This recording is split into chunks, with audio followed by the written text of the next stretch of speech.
Download aplikasi Tarbiyah Sunnah di handphone Anda. Tersedia di Google Play dan App Store. Assalamualaikum warahmatullahi wabarakatuh. Innal hamdalillah nahmaduhu wa nasta'inuhu wa nastaghfiruh wa na'udzu billahi min shururi anfusina wa sayyiati a'malina. Man yahdihillahu fala mudilla lahu wa may yudlil fala hadiya lahu.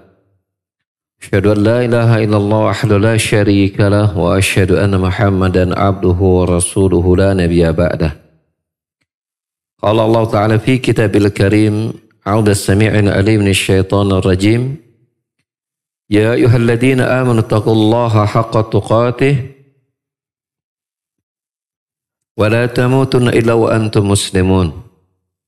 Ya ayuhan nasu taqu rabbakum alladzi khalaqakum min nafsin wahidah wa khalaqa minha zawjaha wa basa minhuma rijalan katsiran wa nisaa'a wa taqullaha alladzi tasaaluna bihi wal arham innallaha kana 'alaikum raqiba.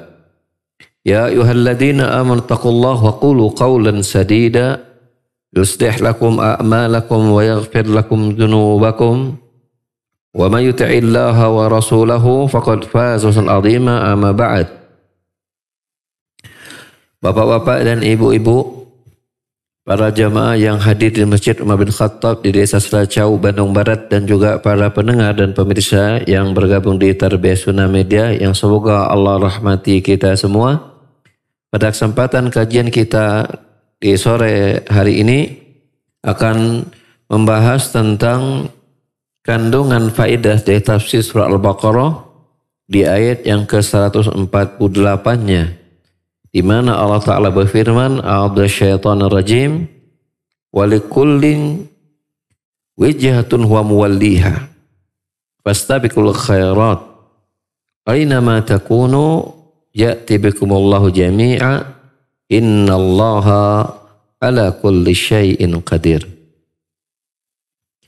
Dan setiap manusia itu dia memiliki kiblat yang dia menghadap ke arah kiblat tersebut.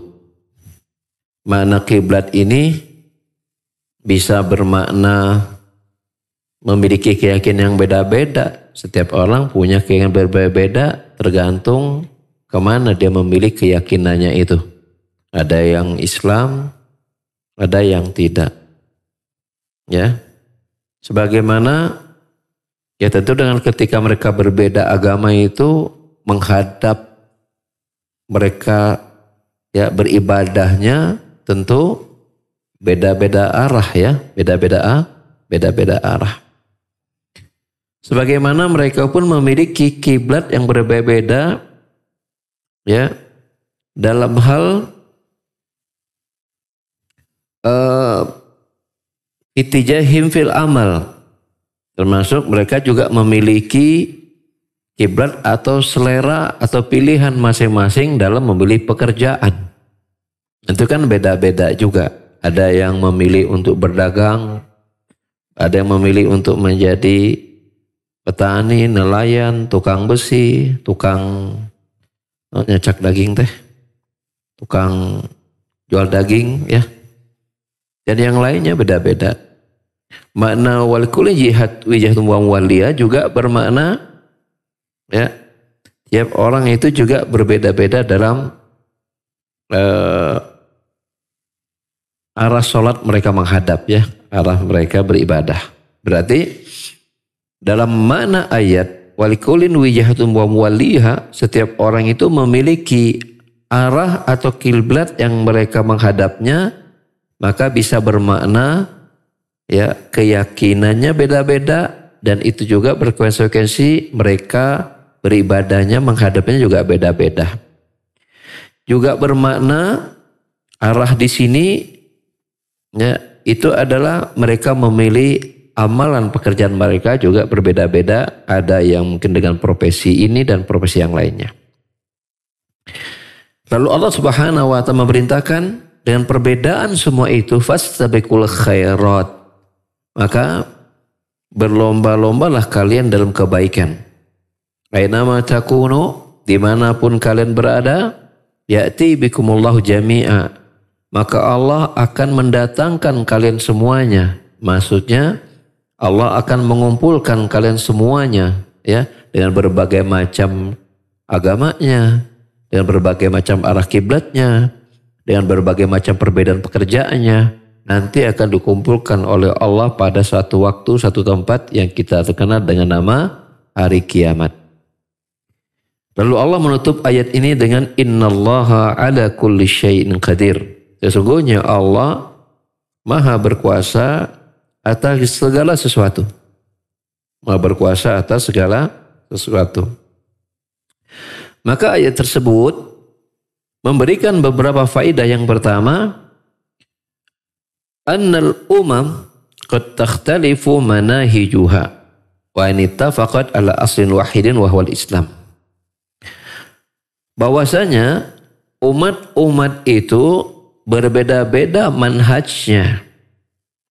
Walaupun pada asalnya mereka memiliki sumber yang satu, yaitu Islam. Ya. Yakni yaitu berserah diri kepada Allah Subhanahu wa taala, yang mana agama ini dahulunya murni, belum ada perubahan. Jadi sejak Nabi Adam diciptakan, ya kita mengetahui Nabi Adam adalah bapaknya manusia, kemudian pasangannya Hawa memiliki anak-anak. Itu sampai ratusan tahun, ya, itu mereka tidak pernah melakukan kesyirikan. Dan tidak ada agama yang lain pada masa itu. Hanya ada satu, yaitu Islam.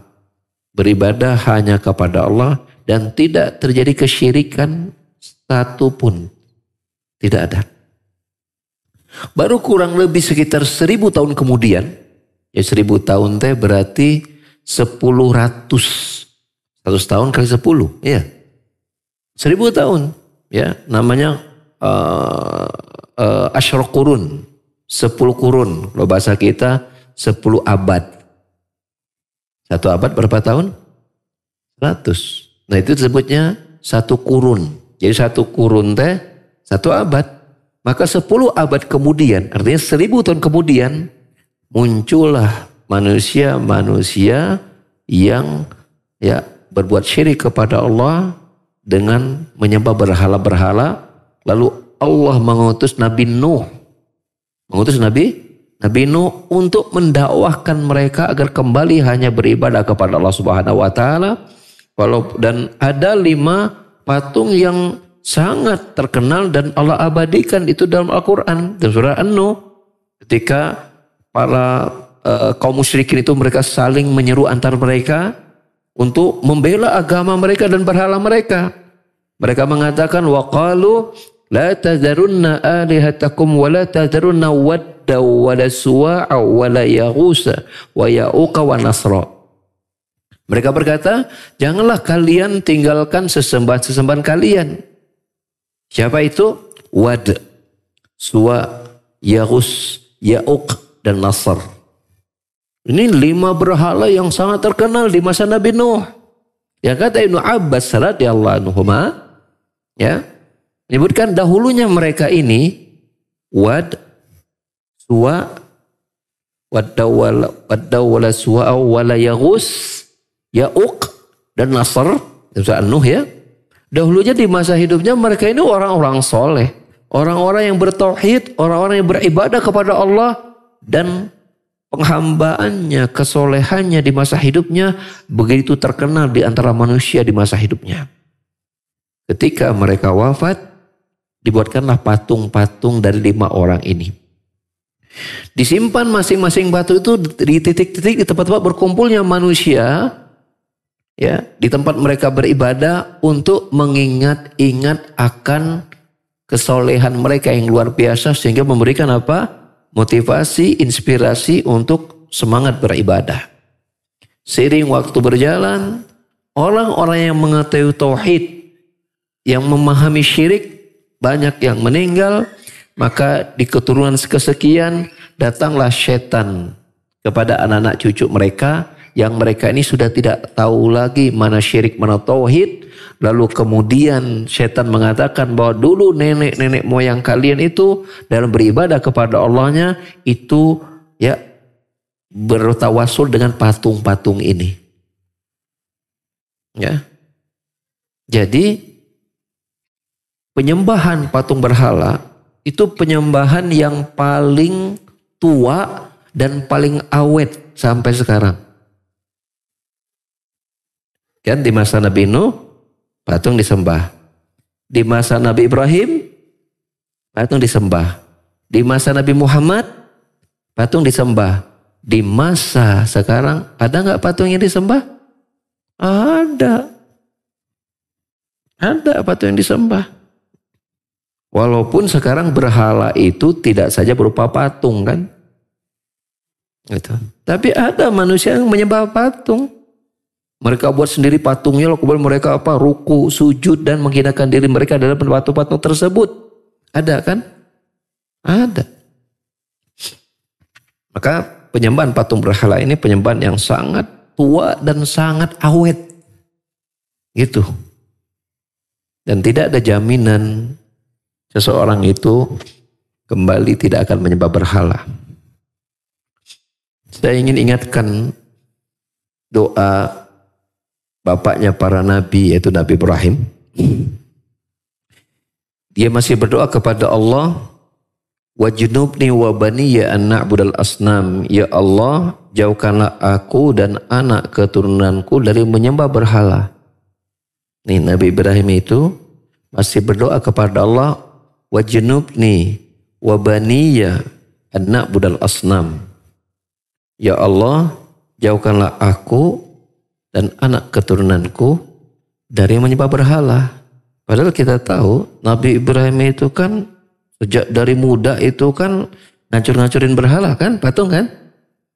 Tapi masih berdoa kepada Allah untuk dirinya agar dijauhkan dari menyembah berhala. Maka kata para ulama, bila Nabi Ibrahim masih mengkhawatirkan dirinya ya dan tidak merasa aman dari menyembah berhala, maka selain beliau lebih pantas lagi untuk takut dari menyembah berhala.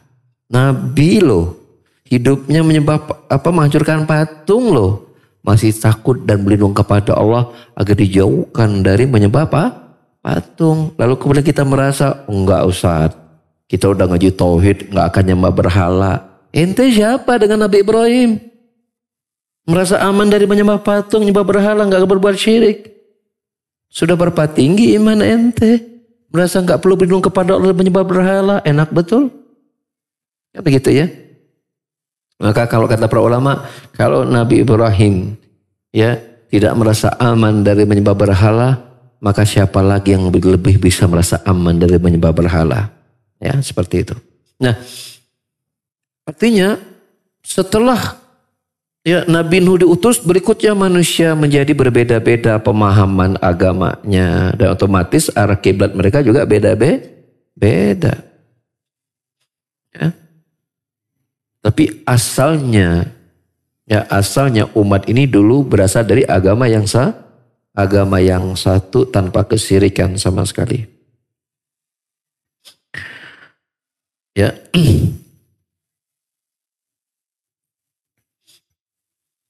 Dan di dalam ayat tersebut Allah Subhanahu wa taala juga memberikan pesan untuk bahwasanya setiap orang itu ayyata bil haqqa aina makan wala yanzuru ila qasatil mukhalif. Bahwa hendaklah setiap orang itu mengikuti kebenaran dimanapun dia berada dan tidak melihat dari banyaknya orang yang menyimpang. Ya, banyak orang menyimpang. Dalam penelitian mungkin ilmu kependudukan dunia, tetap mayoritas penduduk dunia itu belum muslim, bukan orang Muslim. Di Indonesia iya, mayoritasnya penduduknya Islam, tapi kok secara keseluruhan dunia Islam bukan mayoritas. Menyimpang tidak? Selain Islam menyimpang. Maka setiap orang itu hendaklah mengikuti kebenaran. Ya, dimanapun kebenaran itu berada, dan tidak dia melihat dari banyaknya orang-orang yang menyimpang. Dari agama Islam saja, ya, yang tidak beragama Islam masih lebih banyak daripada orang Islam. Belum lagi kita bicara tentang internalisasi orang-orang Islam sendiri. Yang Nabi mengatakan umat Islam ini nanti akan berpecah menjadi apa? 73 golongan. 73 golongan itu menyimpang semua. Buktinya diancam dengan neraka kan? Kata Nabi SAW, iftaraqatil yahud, ya, ada ihda wa sab'ina firqah. Iftaraqatin nasara ada sintaini wa sab'ina firqah. Wasabtariqu hadil umma ala salasin wa sab'ina firqah. Kulluha finnari illa wahidah. Kaum Yahudi telah berpecah menjadi 71 golongan. Tentu pemahaman agamanya. Kita memang Yahudi mah nggak populer ya di kita. Jadi kita tidak bisa melihat bedanya Yahudi dengan Yahudi yang. Tapi kalau di Palestina sana, oh itu banyak beda-beda paham itu Yahudi itu.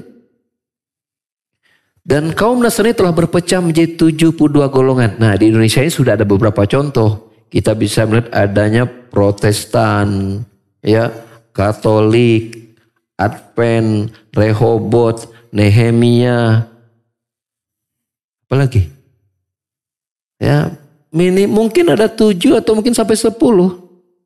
Apa? Ortodok ya, yang seperti itu gitu. Anglikan gitu ya. Mungkin yang di luar negeri mah di Eropa, Amerika mungkin lebih banyak lagi ya. 72. Jadi nggak ada istilah ya orang Kristen Katolik bakalan sembahyang di gereja Kristen Protestan, nggak akan ada. Sebagaimana nggak akan ada orang Kristen Protestan mau sembahyang di gereja Kristen Katolik. Jadi jangan kita mengira ya pemahaman berbeda itu hanya ada di orang Islam saja. Di negeri kita nih orang Kristen juga sudah kita lihat beda-beda. Kalau pendeta Protestannya ya eta nggak akan mau, yang Katolik belajar di pendeta yang Protestan nggak akan mau. Pasti punya gerejanya masing-masing, punya pendetanya masing-masing. Gitu. Nah 72. Ternyata kata Nabi SAW, umatnya ini perpecahannya lebih banyak lagi. Kalau Yahudi 71, Nasrani 72, kata Nabi tetap tariku hadil umma ada salasin wa sab'ina firqah. Sedangkan umatku ini kata Nabi akan berpecah menjadi 73 firqah, golongan, pemahaman. Dia kata Nabi, hukum asalnya 73 kulluha finnar. 73 ini semuanya finnar, di dalam neraka. Ini umat Islam loh. Ya. Artinya banyaknya umat Islam dengan berbagai macam perbedaan pemahaman mereka itu terancam dengan neraka. Berarti menunjukkan apa? Ini 73 ini berarti 73 yang menyimpang, buktinya neraka diancamnya. Illa wahidah, namun dari 73 golongan itu ada satu yang selamat, yaitu al-jamaah. Ya, al-jamaah. Sampai di situ nih hadis. Ya. Nah, kalau seseorang hanya mengambil hadis itu sampai di titik ini, tidak melihat terusan hadis yang itu pada riwayat yang lain, maka bisa mengatakan jamaah kamilah yang selamat di surga. Selain jamaah kami neraka. Konsekuensinya di luar jamaah kami kafir. Kalau di Jawa Barat jadi kapir pakai P. Udah, di luar kelompok mereka dikafir-kafirkan. Merasa yang surga mah mereka saja. Betulkah begitu? Maka kita lewat yang lain. Sahabat itu ada yang bertanya kepada Rasul. Bertanyanya bukan apa ciri-ciri 72 yang menyimpang, bagaimana ciri-cirinya. Tidak, mereka ingin tahu satu yang selamat itu ciri-cirinya apa. Karena kalau menghafal satu lebih mudah daripada menghafal 72 kan? Cerdas nggak para sahabat? Itu satu. Yang kedua, para sahabat pengen tahu jalan menuju surga yang cepat itu yang mana gitu kan. Dapat tangkap satu yang benar, udah fokus aja surga itu. Selamat dari neraka tuh. Maka mereka bertanya kepada Rasulullah, qalu man humul jama'atu ya Rasulullah. Jamaah ini yang selamat dari neraka ini siapa ya Rasul? Ya. Maka Rasul menjawab, hum ya ala misli hum man kana ala misli ma ana alaihi al yawma wa ashabi. Kata Rasul, mereka itu al-jamaah itu adalah mereka-mereka yang mengikuti, yang serupa dengan apa-apa yang aku dan para sahabatku berada di atasnya. Serupa dalam hal apa? Dalam hal memahami agama tentunya. Bukan serupa dalam hal apa? Lokasi. Bukan serupa dari sisi waktunya. Hanya yang selama itu hanya ada di tahun 2000 misalnya. Muncul itu. Yang lahir tahun 2000. Nah inilah yang sama akan muncul di jamaah. Enggak disamakan berdasarkan waktu. Tidak disamakan berdasarkan tempat. Tapi samanya karena memahami agama ini. Karena Nabi menyebutkan kan 73 pemahaman. Bukan 73 lokasi. Bukan 73 lembaga. Bukan 73 negara. Bukan 73 waktu. Pemahaman. Nah, yang selamat dari 73 ini adalah mereka yang tetap berpegang teguh dengan apa-apa yang difahami oleh Rasulullah SAW yang diajarkan pemahaman itu kepada para sahabatnya. Itulah artinya al-jamaah. Ya, itulah artinya al-jamaah. Maka siapapun yang memahami Islam ini, mengikuti Rasulullah dan para sahabat, walaupun dia sendirian di tempat yang jauh, tidak ada yang tahu, ya, dia hanya satu, yang lainnya beda, dia tetap dikatakan apa? Jamaah. Satu di India, satu di Eropa, satu di Selacau. Wah, mantap kan? Tapi memahami agamanya, orang Selacau sarwa jeung orang Eropa. Sarwa jeung orang Timur Tengah. Ya sama dengan orang India. Maka dianggap satu jamaah. Dianggap satu jamaah. Makanya Abdullah bin Mas'udin radhiyallahu anhu berkata, ya, ini dinukil oleh Al-Imam Asy-Syatibi dalam kitabnya Al-I'tisam, al-jama'atu ma wafaqal haqqa wa in kuntah wahdak. Arti jamaah itu adalah apapun yang bersesuaian dengan kebenaran walaupun engkau sendirian, engkau dianggap jamaah al-jamaah. Jadi tidaklah jamaah di sini itu dibatasi jumlah. Tidaklah jamaah di sini dalam hadis tadi dibatasi oleh waktu. Paham? Maka siapapun yang memahami agama ini, mengikuti Rasul para sahabat, dikatakan al-jamaah yang selamat dari ancaman neraka. Saking kuatnya mereka mengikuti para Rasulullah SAW, maka mereka dikatakan ahli sunnah. Ahli sunnah. Sehingga mereka kadang-kadang dikatakan al-jamaah, kadang-kadang dikatakan al-sunnah, kadang-kadang digabungkan dengan nama ahli sunnah wal jamaah. Begitu. Paham sekarang arti ahli sunnah wal jamaah? Ya. Maka oleh karena itu ayat ini berisi perintah dari Allah Subhanahu wa taala untuk mengikuti kebenaran dimanapun kebenaran itu berada. Tidak melihat dari banyaknya orang-orang yang menyimpang dari kebenaran tersebut. Ya, kalau kita kembali kepada umat dunia, Muslim masih Tidak sebanyak orang-orang di luar Islam secara dunia loh ya. Internal Indonesia, internal kaum muslimin lagi yang ahli sunnah itu hanya satu, mayoritasnya menyimpang. Makin sedikit tuh. Ya, di kalangan ahli sunnah sendiri itu berbeda-beda lagi kualitas ketakwaan mereka kan, begitu. Maka Allah Subhanahu wa Ta'ala memerintahkan seseorang untuk mengikut kebenaran ya dimanapun berada dan tidak mengikuti mayoritas atau banyaknya orang-orang yang menolak atau menyimpang dari kebenaran tersebut.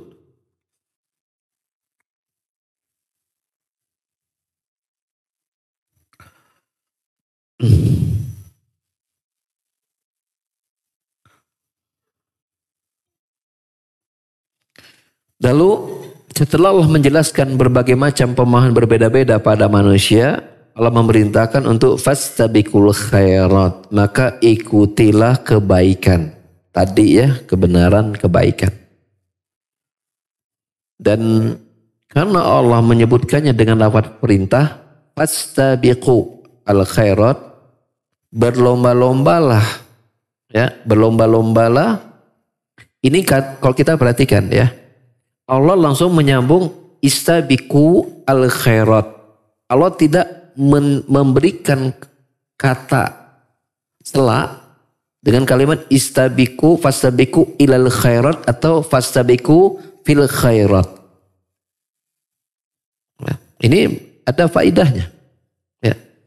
Yang pertama berkaitan dengan perintah bahwa annal amra tadi al-fawriyah. Jadi ada dalam ilmu usul fikih sifat asal dari suatu perintah itu adalah mengharuskan segera dilaksanakan. Jadi kalau ada perintah dari Allah, hukum asalnya dia harus segera dilaksanakan. Ya.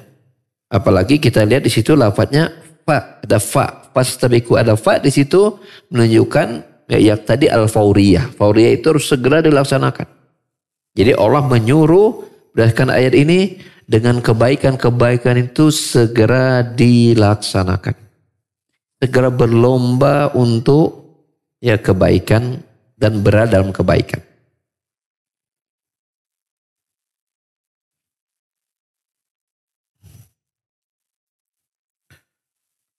Ayat fastabiqul khairat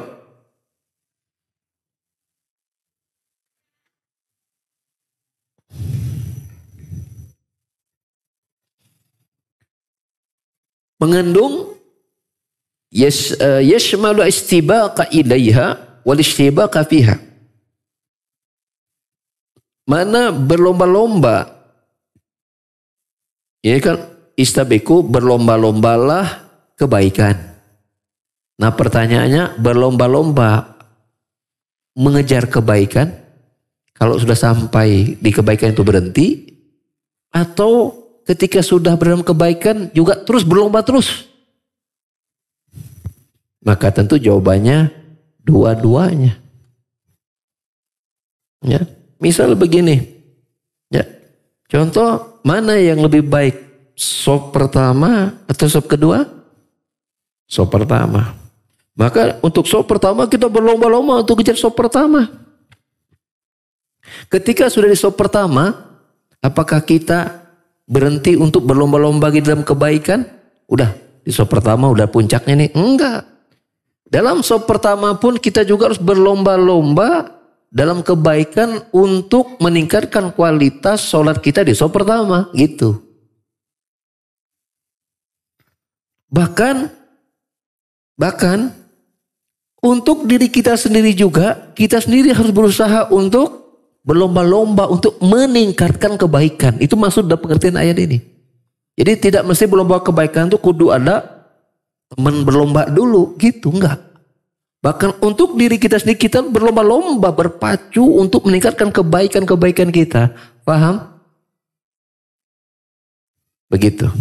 Jadi jangan kita pernah berhenti dari terus berada dalam kebaikan dan terus memperbanyak kebaikan-kebaikan, beramal. Jadi jangan cepat puas dengan kebaikan yang sudah kita kerjakan. Tenang, saya mah insya Allah sudah di zona aman nih. Sholat 5 waktu nggak ditinggal, ya kan? Puasa Ramadan nggak dilewat, ya.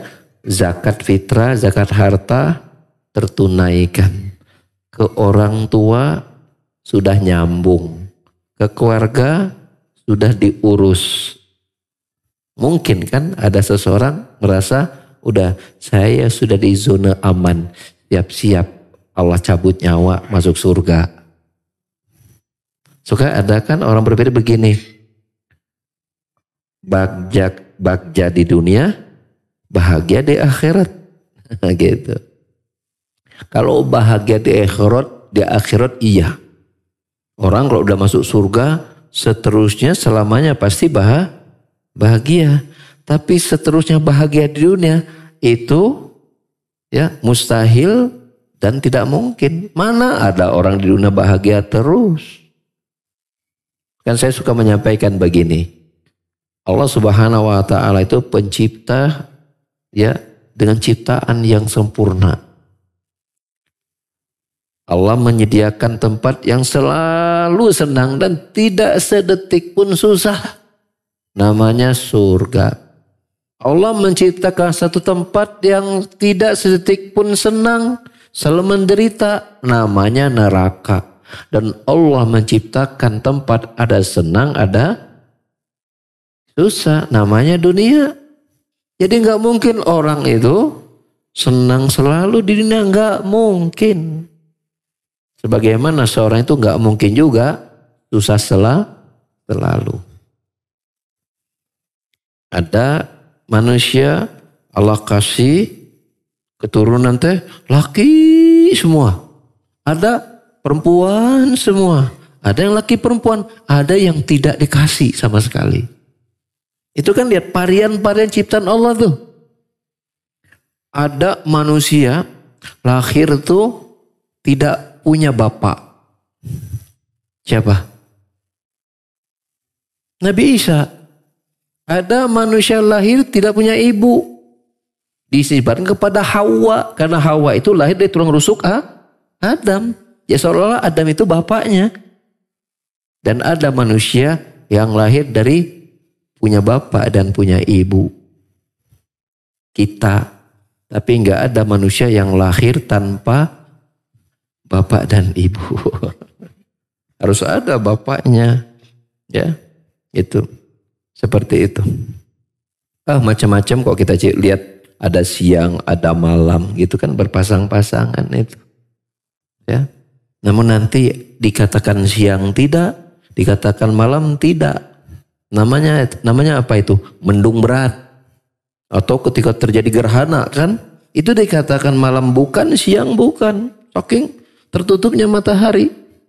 Jadi lihat bagaimana Allah menciptai itu dengan bentuk varian yang luar biasa kalau kita mau memikirkan ciptaan Allah Subhanahu wa taala. Ya.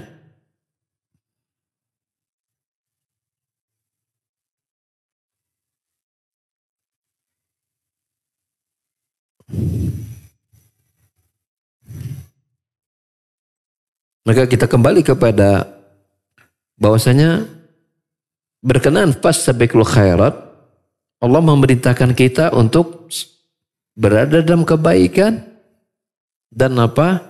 Dan terus memperjuangkan kebaikan dan jangan sampai kita berasa kita sudah di zona aman. Berasa sudah di zona aman dan tidak perlu lagi beramal.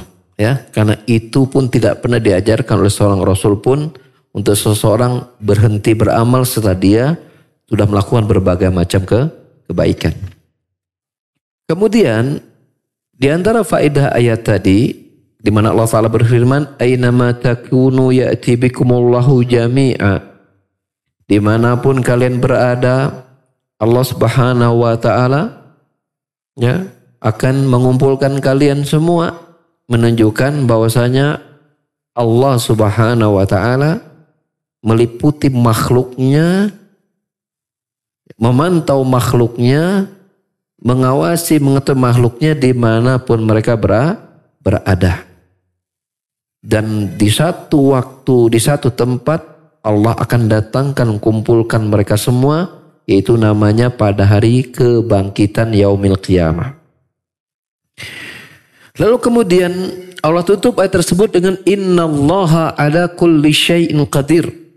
Sesungguhnya Allah terhadap segala sesuatu itu maha berkuasa.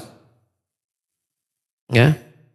Jadi tidak ada satupun yang tidak Allah kuasai. Allah tegaskan hal ini di antaranya surat Fatir ayat 44. Wa ma kana Allahu liyu'jizahu min syai'in fis samawati wala fil ard innahu kana aliman qadira. Maka ya, dan Allah tidak ada satupun baik di langit dan di bumi itu bisa melemahkan dirinya. Ya. Artinya tidak ada di langit dan di bumi ini yang tidak Allah kuasai. Sehingga ada yang bisa melemahkan Allah. Enggak ada. Ya. Innahu kana aliman qadira. Sesungguhnya dia maha berilmu dan maha berkuasa. Ya.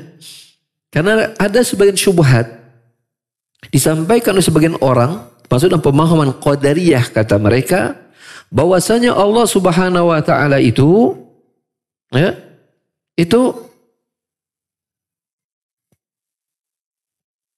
tidak memiliki kekuasaan pada kehendak manusia.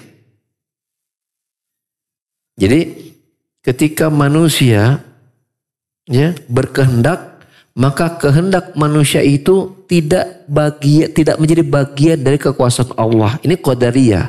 Dalam pemahaman qadariyah mereka ya tidak meyakini bahwa Allah itu juga mengatur perbuatan mereka.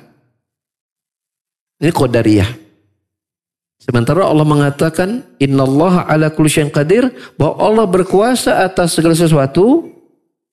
Ya, Allah berkuasa atas segala sesuatu, termasuk Allah berkuasa untuk menguasai perbuatan manusia. Ya.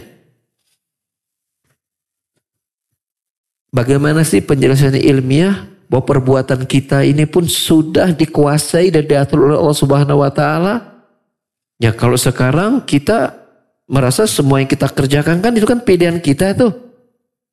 Benar kan?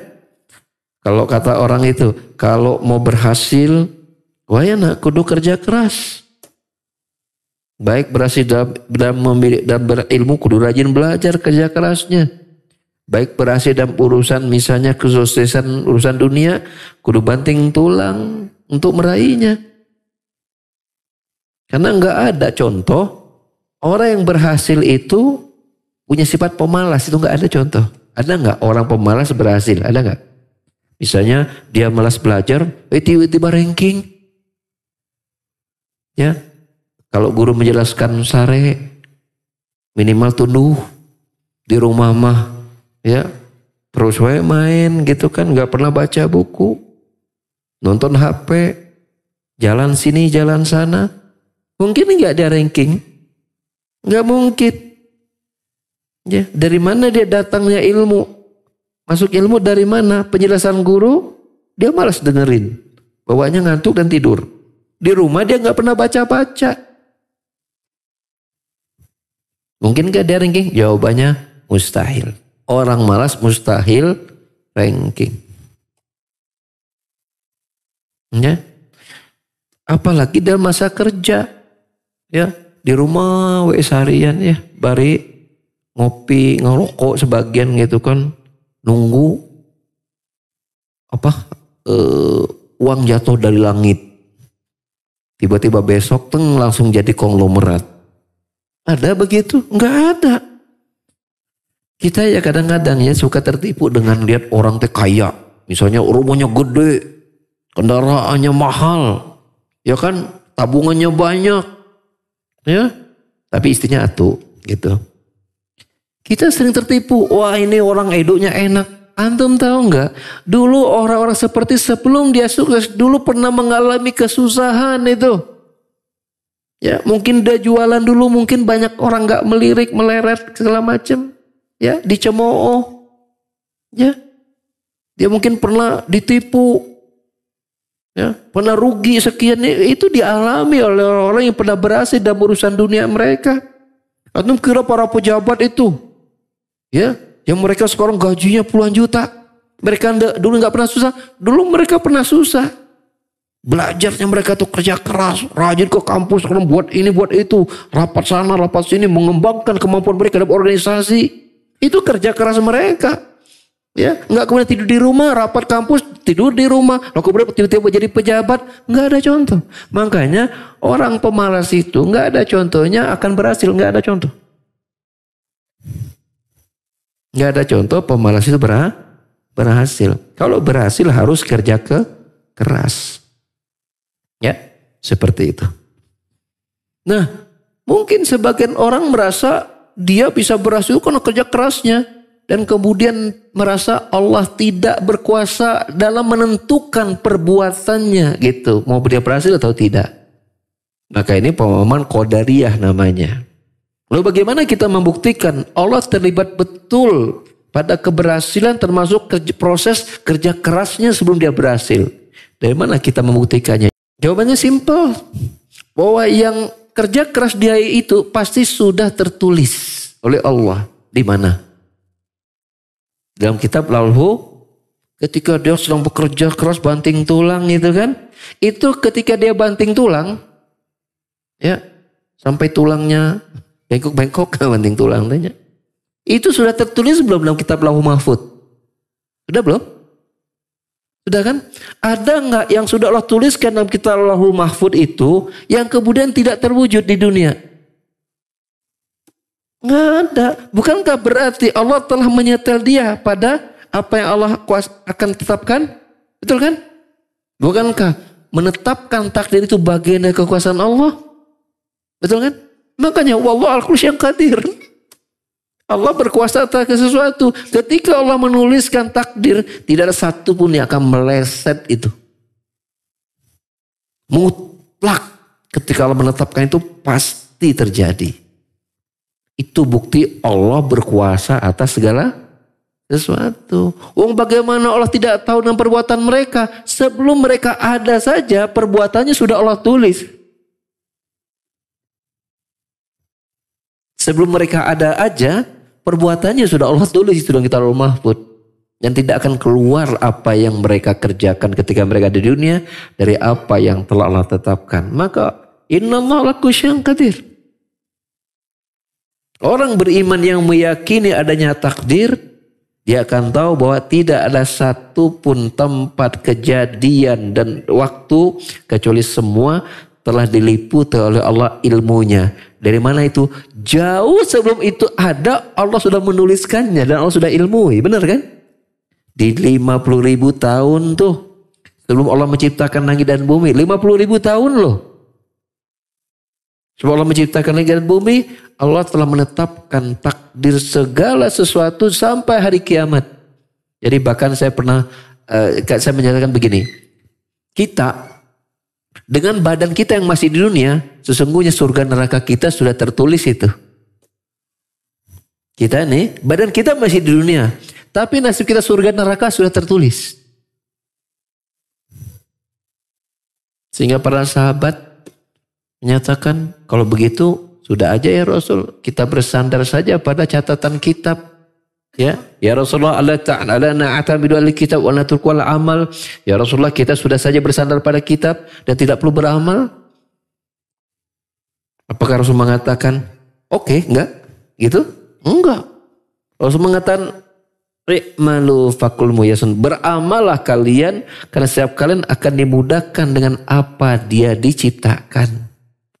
Artinya, kalau si fulan ketika dia hidup di dunia, catatan takdirnya bahwa dia menjadi penghuni surga, maka Allah akan berikan dia petunjuk dan dimudahkan dia untuk beramal dengan amalan-amalan soleh Allah terima.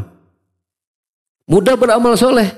Kita tahu amal soleh itu amalan yang ikhlas dan sesuai contoh Rasul. Maka orang itu ketika dunia, Allah akan atur hatinya supaya dia beramalnya ikhlas karena Allah dan sesuai dengan tuntunan Rasul. Allah akan kondisikan hidupnya di dunia seperti itu. Ketika dia beramal, Allah jadikan amalnya ikhlas karena Allah dan mengikuti Rasulnya. Karena arti amal soleh itu kan itu. Sebuah amal dikatakan soleh bila memenuhi 2 syarat. Yaitu bila dilakukan dengan hati yang ikhlas dan sesuai contoh Rasul. Maka calon-calon penghuni surga, ketika mereka hidup di dunia, Allah jadikan hatinya itu mau beribadah dan ikhlas karena Allah dan mengikuti Rasulnya Sallallahu Alaihi Wasallam dengan dalil-dalil yang datang, ya, keterangannya dari Rasulullah Sallallahu Alaihi Wasallam. Sebaliknya, bila seseorang ketika dia hidup di dunia ditetapkan baginya dia neraka, maka Allah akan jadikan hatinya itu tidak mau beribadah. Kalaupun beribadah susah ikhlasnya, bukan karena Allah, tapi mungkin, ya, karena ingin mendapatkan sanjungan pujian manusia. Bukan ingin cari surga, tapi mungkin ada urusan-urusan dunia berupa posisi, jabatan, atau harta yang dia inginkan. Dia beramal tapi Allah tidak jadikan amalnya ikhlas. Apalagi kalau dia memang tidak beramal sama sekali. Ada yang hatinya ikhlas tapi ternyata tidak sesuai dengan contoh Rasul karena dia melakukannya dengan penuh kebid'ahan. Amalan yang tidak dicontohkan Rasul dia kerjakan. Itu tidak menjadi amal soleh. Badannya di dunia tapi surga neraka seorang itu telah ditetapkan.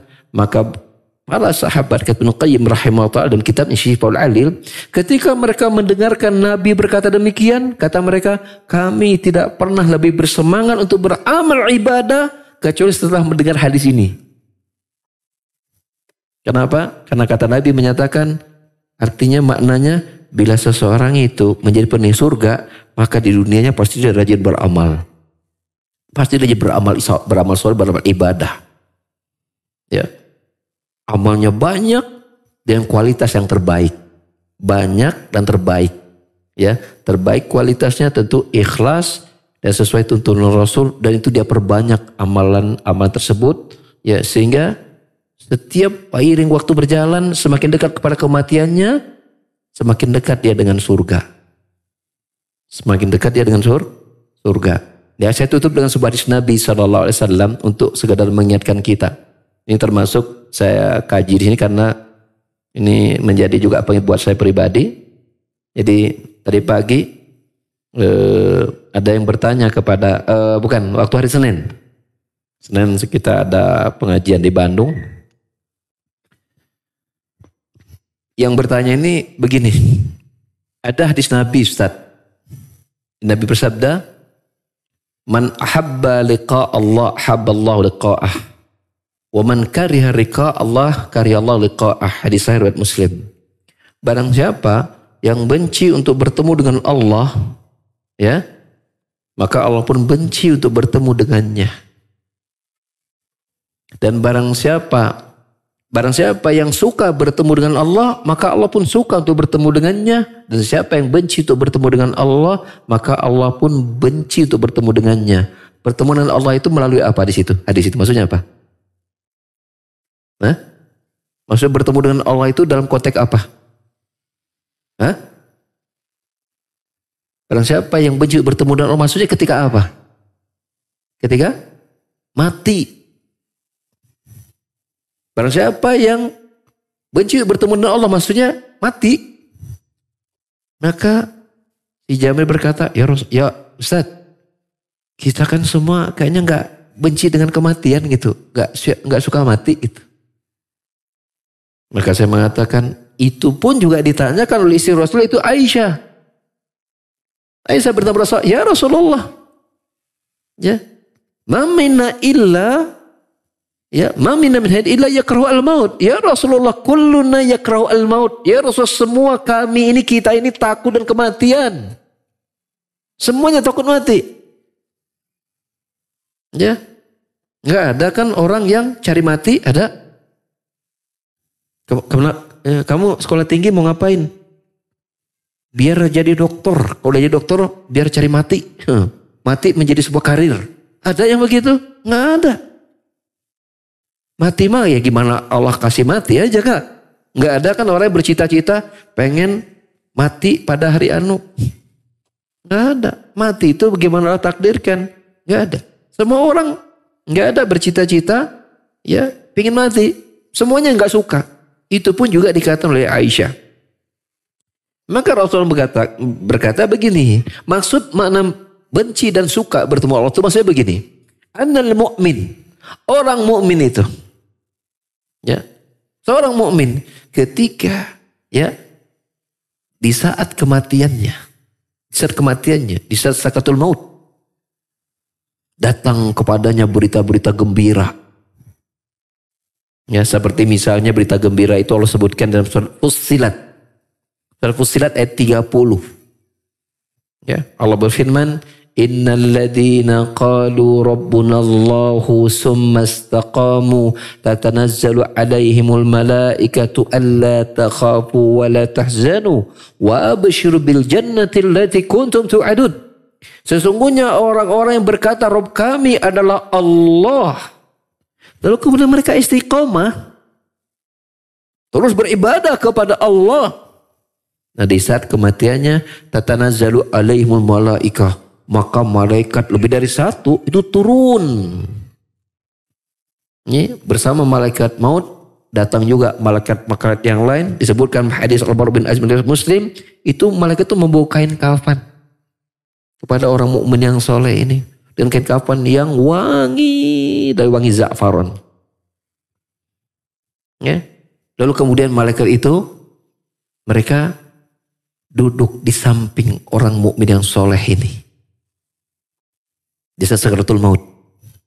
Lalu berkata, la takhafu, engkau jangan takut. Maksudnya menghadapi masa setelah engkau mati ini. Jangan takut. Wala tahzanu, dan jangan engkau sedih, gelisah, galau kepada apa yang kau tinggalkan dari urusan duniamu. Engkau jangan sedih mikirkan apa? Istrimu, anakmu, hartamu, pekerjaanmu ini itu segala macam.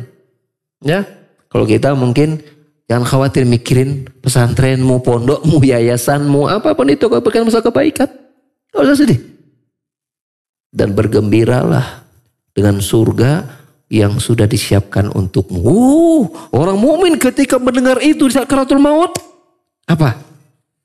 Pengen masih hidup lama, pengen segera mati. Pengen segera mati dan bertemu dengan kebaikan-kebaikan yang Allah sediakan. Wa amal kafir, adapun sebaliknya orang kafir atau mungkin orang pelaku maksiat, ketika didatangkan kepadanya berita-berita buruk yang akan dia dapatkan nanti setelah kematiannya, maka dia tidak mau bertemu dengan Allah melalui kematian, tidak ingin mati, itu maksudnya. Ya.